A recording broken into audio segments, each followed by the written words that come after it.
All right, well, welcome everyone to Genoplex Demo Day. Appreciate you joining, learning more about our AI Copilot. We're gonna go ahead and jump in with a reminder here. Just please submit your questions in the chat, as we will be addressing questions at the end of the demo. Before we get started, I just want to introduce today's speakers. I'm Chris Lidley, the founder and CEO of Genoplex. I've got a lot of experience in the advanced therapy space across multiple biotech and pharmaceutical manufacturers, a lot of experience working directly with CGT companies, manufacturers, and treatment centers. And Shukri, why don't you go ahead and introduce yourself? Hi, everybody. I'm Shukri Katan. I'm the Chief Technology Officer for Genoplex. And I come from enterprise background. I spent about 7, 8 years in telecommunication. And then after that, I've been in the medical space for the last 10 years, built EMRs and various healthcare platforms. And I'm excited to talk to you today about Genoplex.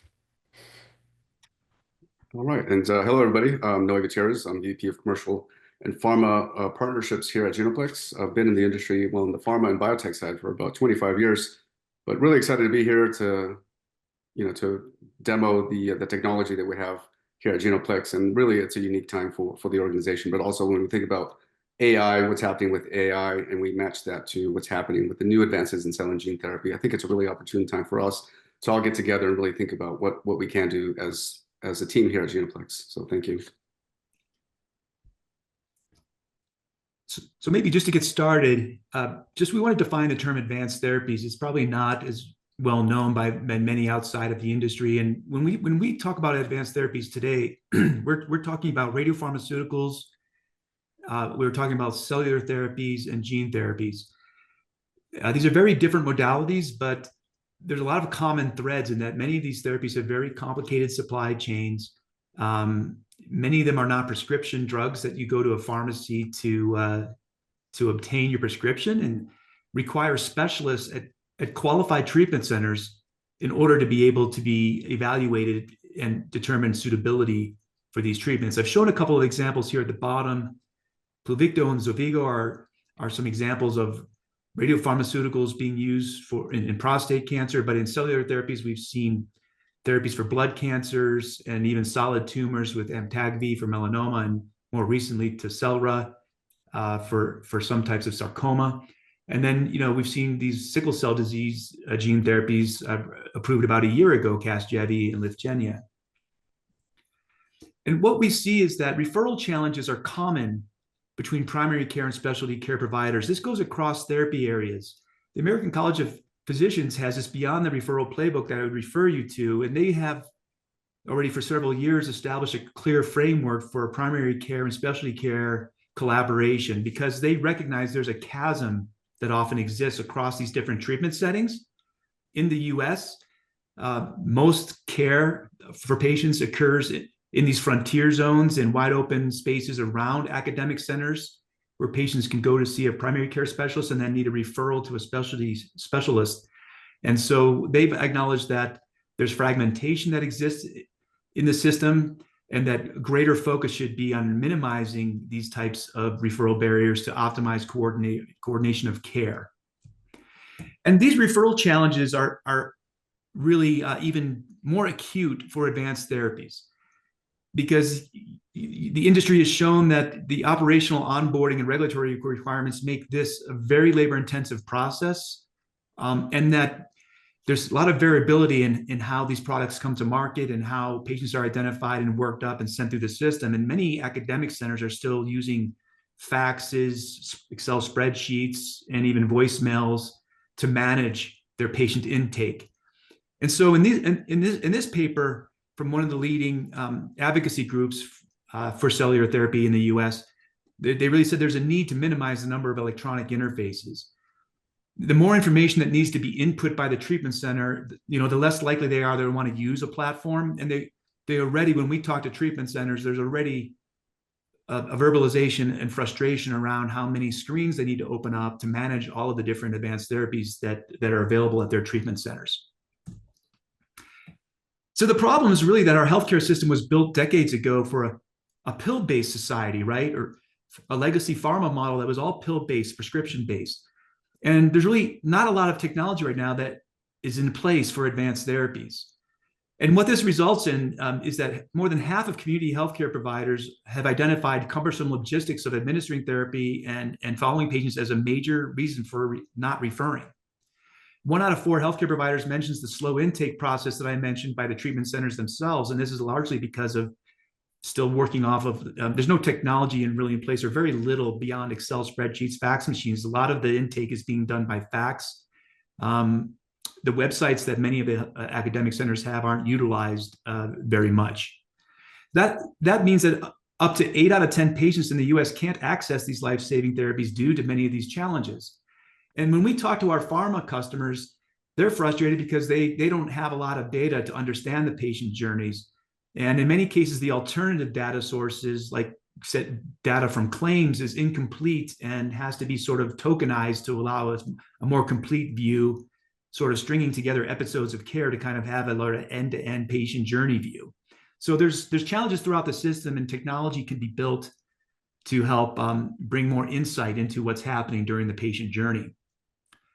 And this is, as I was mentioning, on the pharma side, what we're hearing is that there's really no real-time visibility. I'll highlight that claims data is aged and it has very high latency, which means it takes several months to get a more complete picture of what's happening to the patient. And again, many times that patient has to be tokenized to be followed through episodes of care. And you can see the data visibility to pharma. If we look at the cell and gene therapy value chain here, from the community setting, once the patient's identified, all the way through to being scheduled in the chain of custody, chain of identity system, that's the manufacturing portal that pharma manufacturers use to start the manufacturing process. You can see this process can take more than 3 weeks.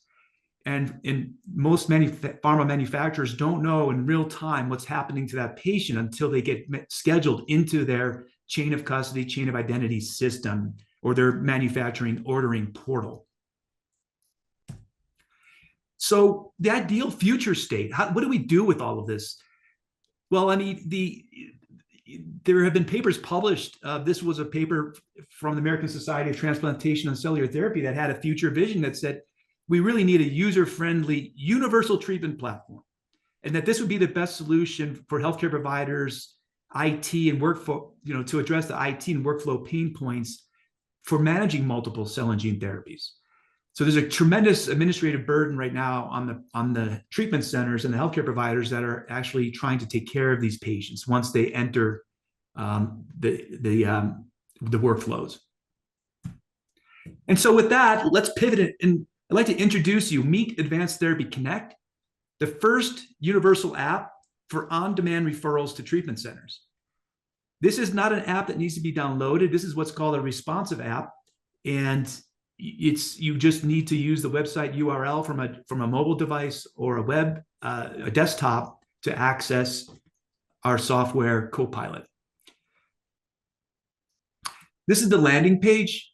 So Shukri is going to take you through a short demo showing you how a patient or a physician will enter the platform. And the whole idea here is we've made the user interface very simple and elegant to continue into the platform. And I don't want to steal too much of Shukri's thunder, so I'll just show you this is kind of what the main landing page looks like and the URL below.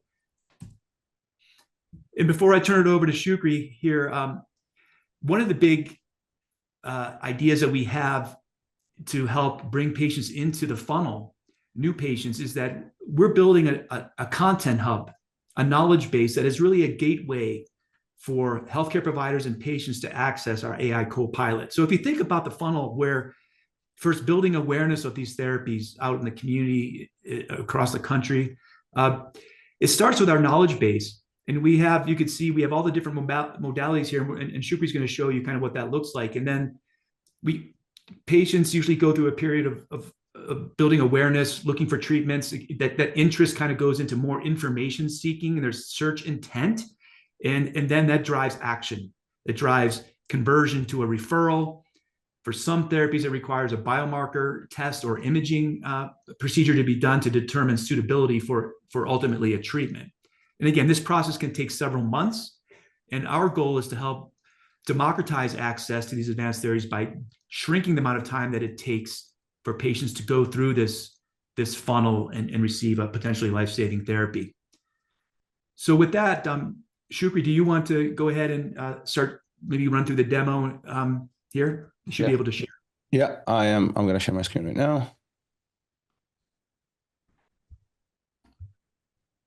Let me know if you can see it okay. Yeah, we can. So when we think about the Genoplex platform, this is a platform that is bringing together multiple parties and facilitating, the patient journey. And you can see here that part of this is the patients and caregivers.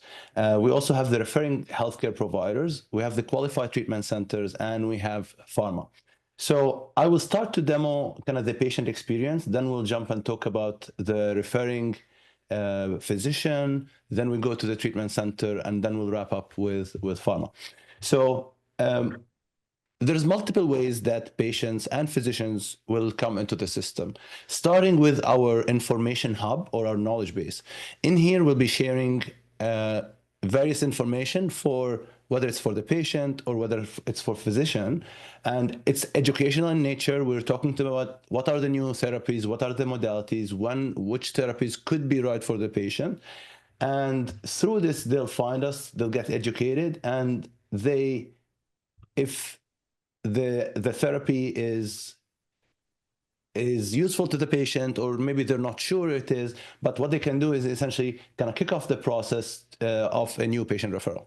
So as a patient, I'll come in and I'll start to provide my personal details. And you can see this is easy and seamless, works on mobile, works on web.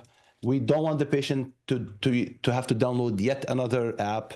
The whole idea is to make the experience as easy and seamless as possible for them. And I'm going to copy some addresses here, so just bear with me.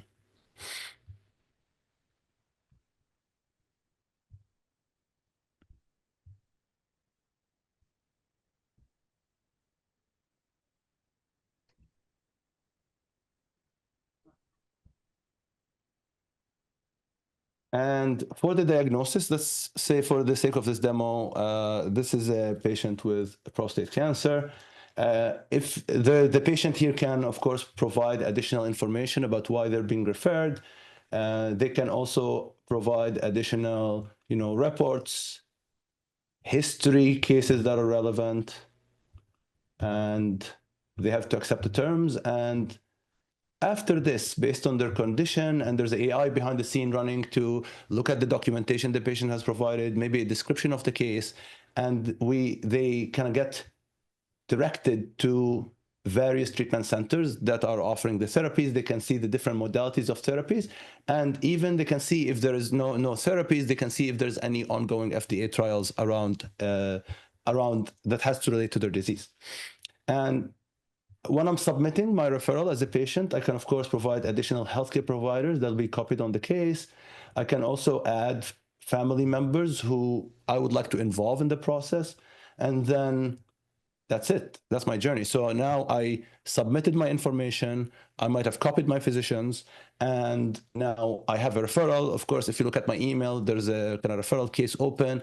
The Genoplex team is made aware of that, and then ultimately the treatment center is also being made aware of that.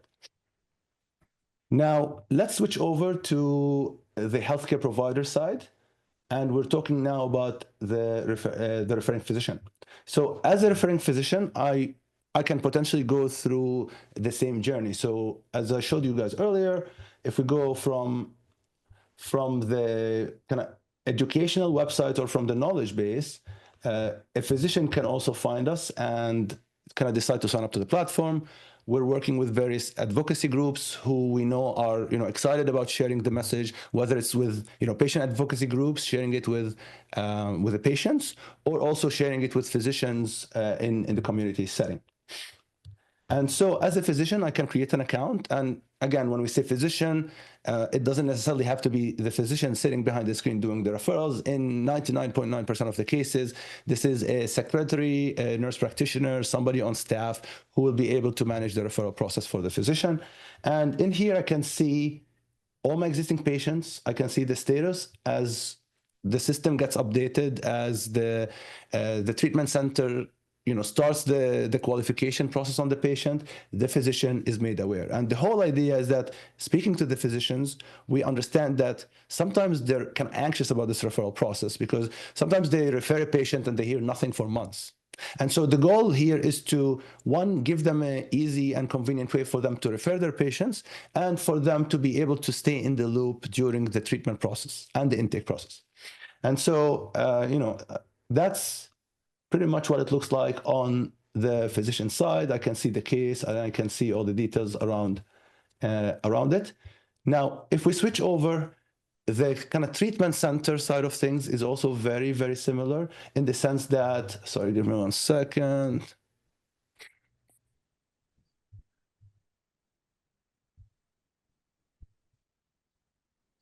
Just bringing additional side.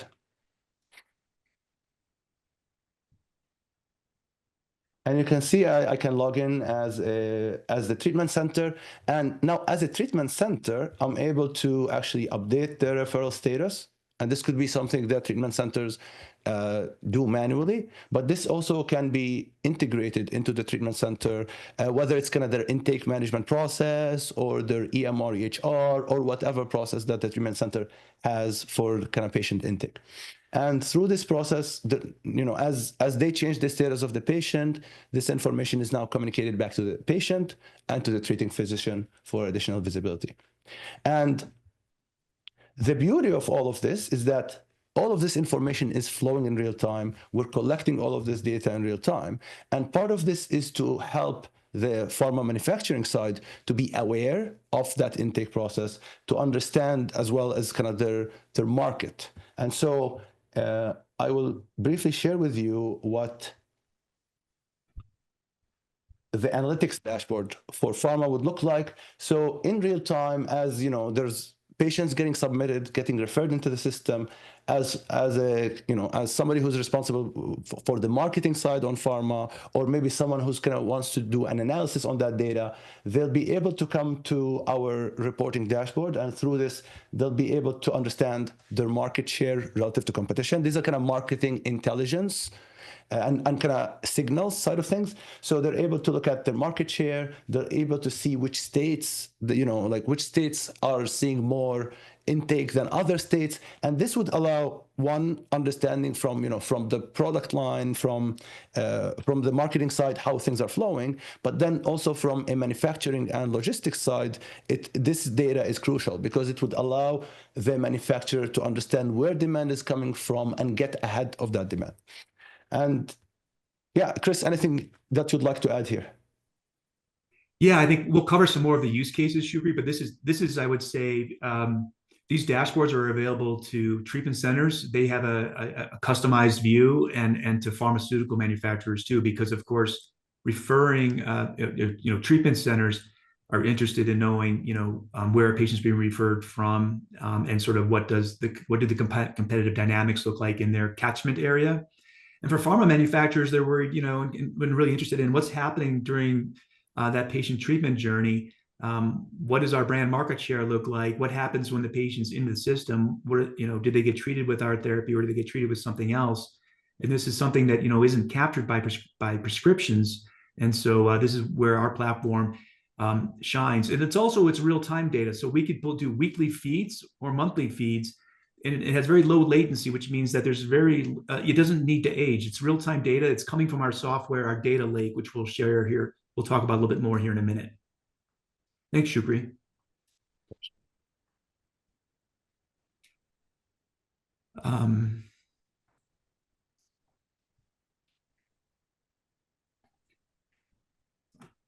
Good. So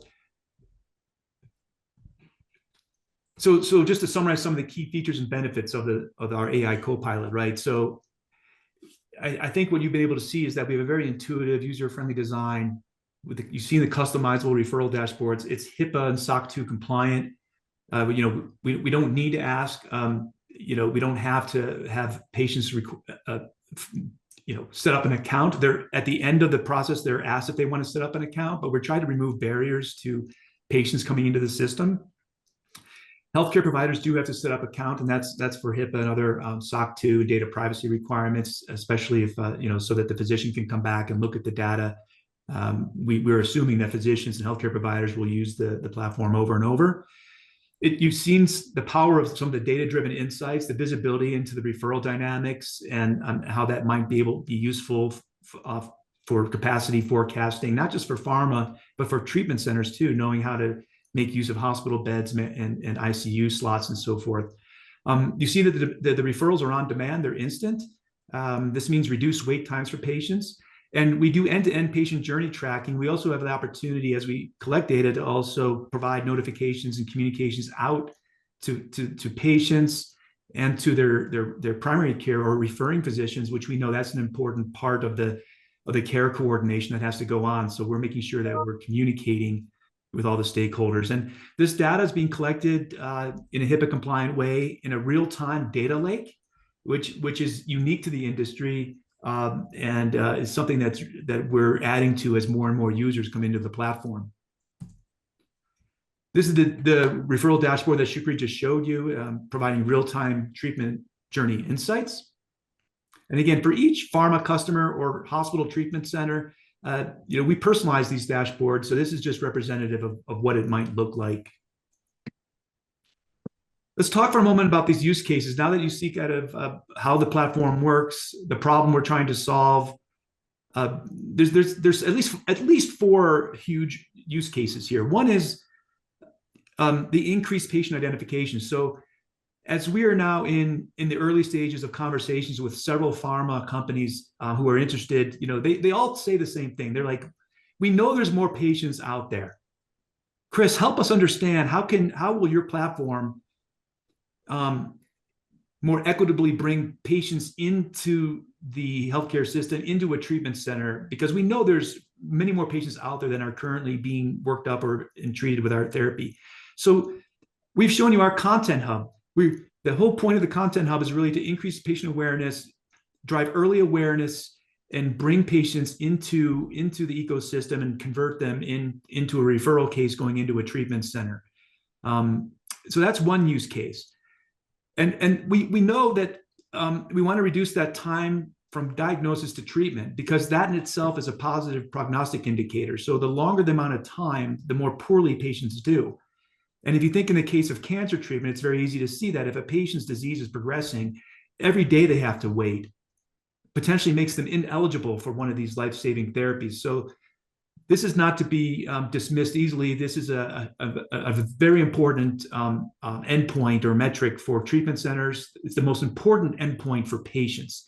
So we're tackling these upstream patient identification and referral inefficiencies that exist across provider and treatment center ecosystems or settings.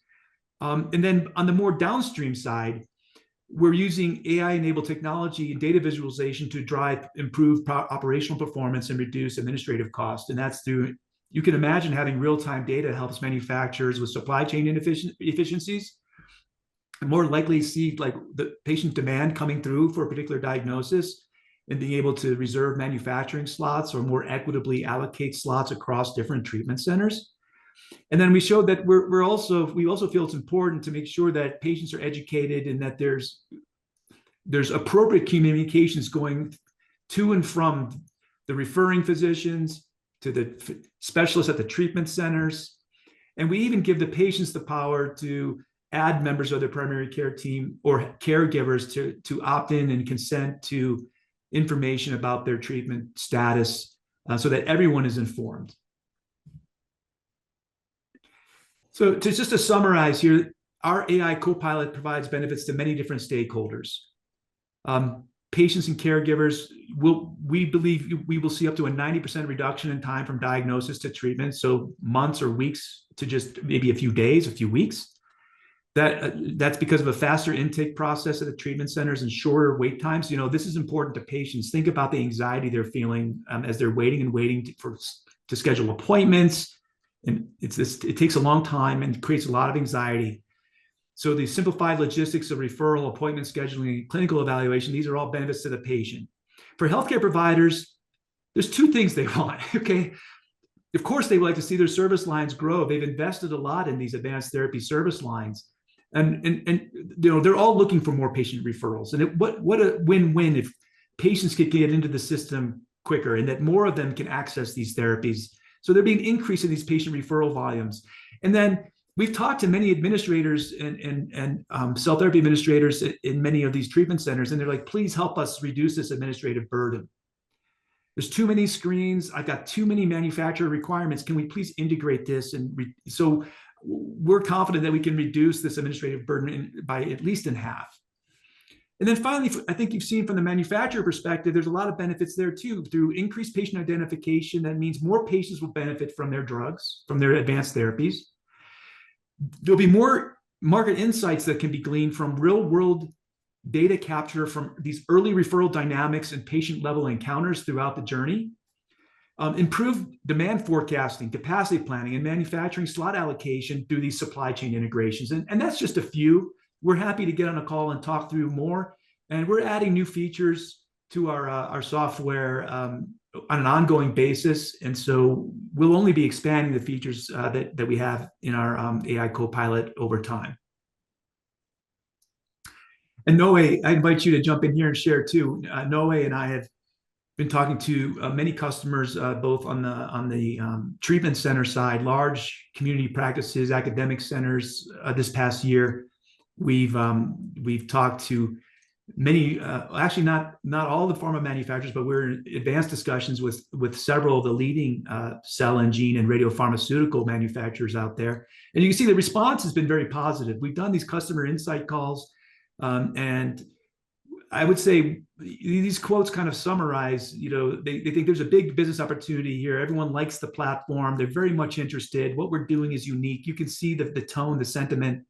So it makes us just really excited, this momentum that we're carrying here through the end of our first year of existence. And so Noe, did you want to share any insights or testimonials? Yeah, sure. Yeah, I guess what I can say high level is, because of the nature of the work that we're doing, I mean, there's a commercial bent, obviously, to what we're doing and gathering data and monetizing that data. But the other thing we haven't mentioned is that essentially this is a free service. It's a free service for the patient. It's a free service for the physician to refer patients. So, in doing that and, delivering that message to not just pharma partners, but advocacy groups, patient groups, I think the reception has been really, really positive because they know that we're doing the right thing for the patients here at the end of the day. And I think that's really what's driving, I think, the positive reception we're receiving across the board from all stakeholders. So really, it's really, really heartwarming in some sense to get feedback, not just on the commercial viability of what we're doing, but also on the fact that we're helping patients, directly. So that's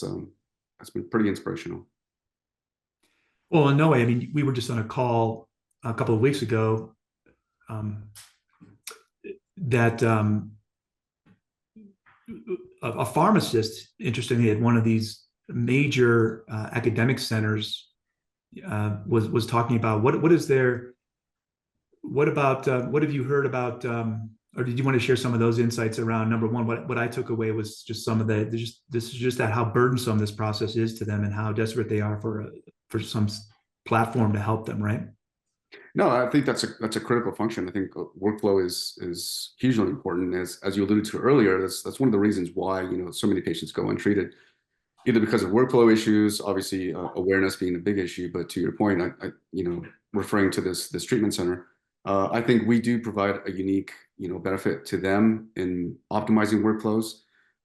So again, from a patient standpoint, in terms of accessing care is one thing, but also on the deeper, more entrenched, in the weeds, discussions with these treatment centers, minimizing workflow issues is a huge component of what we're doing, what we're offering.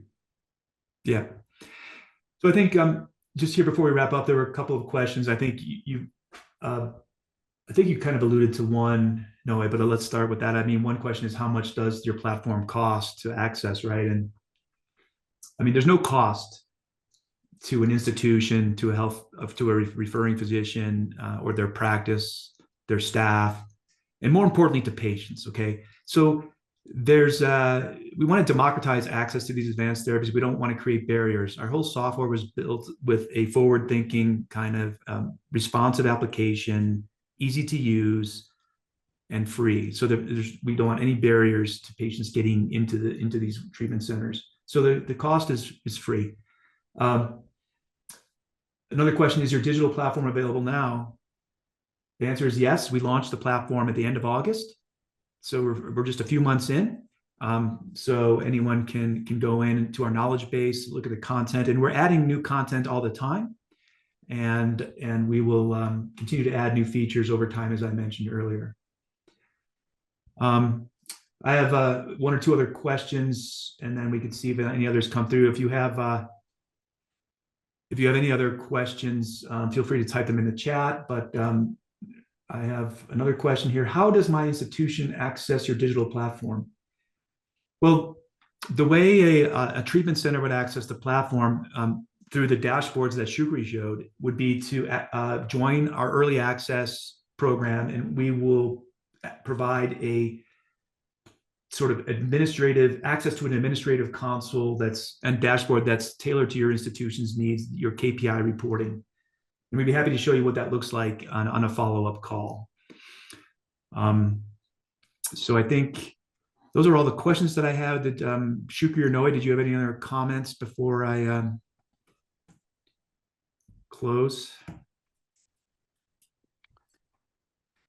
No, I think I'm good, Chris. Yeah, same here. Yeah, I would just say, as a next step, I would say, please feel free to contact us to schedule a follow-up call. We can really give you a personalized software demo, and we could talk more about our marketing services, our data subscriptions, and our marketing insights reports, and how these referral dashboards might be useful for your institution, whether you're a pharma manufacturer or a treatment center. We'd ask you, to join our early access partnership program. We've got good discounts ongoing now that will go into the new year. And so there's really little downside here if you believe in the benefits of what our software will be able to deliver for your organization. And the contact information is here. Feel free to contact Noe Gutierrez directly at noe@genoplex.ai or myself at chris@genoplex.ai. And with that, I think we'll just go ahead and close out the demo. Thank you all for joining today.